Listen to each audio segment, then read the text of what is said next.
Have you ever felt exhausted, not physically but emotionally, because you care too much? Maybe you absorb the emotions of others so deeply that their pain feels like your own. If so, you're not alone. A study by the University of Cambridge found that highly empathetic people experience greater emotional distress than others. While empathy helps us connect, too much of it can become a heavy burden.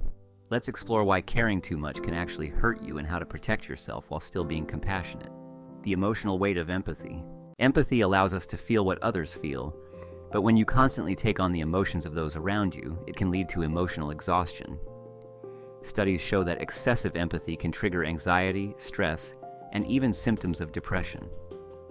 Your brain isn't wired to process the pain of multiple people at once, yet in today's hyper-connected world, we are exposed to an endless stream of suffering. Without boundaries, empathy can drain your energy and leave you emotionally depleted. The trap of people-pleasing. Empaths often struggle with saying no.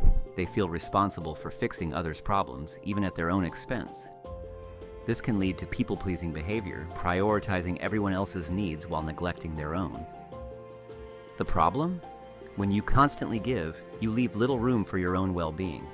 Over time, this self-sacrifice can lead to resentment, burnout, and a loss of personal identity.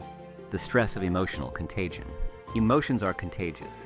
Neuroscientists have found that our brains mirror the emotions of those around us through special neurons called mirror neurons. While this helps us connect, it also means that being around negativity can drag us down.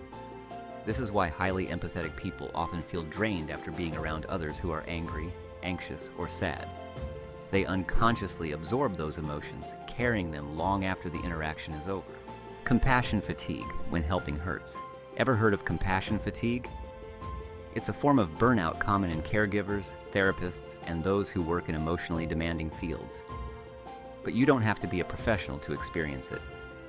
When you give too much for too long without replenishing yourself, you risk compassion fatigue, where you become numb, detached, or even irritable toward those you want to help. It's a sign that your emotional reserves are running low. The boundary solution: protecting your energy. So how do you balance empathy without losing yourself? The key is boundaries. Setting limits doesn't make you unkind, it makes you emotionally sustainable. It's okay to say, I can't take this on right now. I need time for myself. I care, but I can't fix this for you. Healthy boundaries allow you to be compassionate without being consumed. Emotional regulation, your mind's defense system. If you absorb emotions too easily, learning to regulate them is crucial. Practices like meditation, journaling, and deep breathing can help you process emotions without letting them overwhelm you. Psychologists also recommend practicing cognitive reappraisal, a technique where you reframe how you view emotional situations. Instead of saying, their pain is my pain, try, I can support them without carrying their burden. Choosing who and what you absorb. You don't have to carry everything. Be selective about the energy you absorb. Limit your exposure to negative news, social media, or people who drain you. Empathy is a gift, but only when it's directed wisely. Choose who and what deserves your emotional energy. Closing thoughts. Empathy is a beautiful trait, but like anything, it needs balance. Caring for others should never come at the cost of your own well-being. Remember, protecting your peace isn't selfish, it's necessary. Thanks for the watching.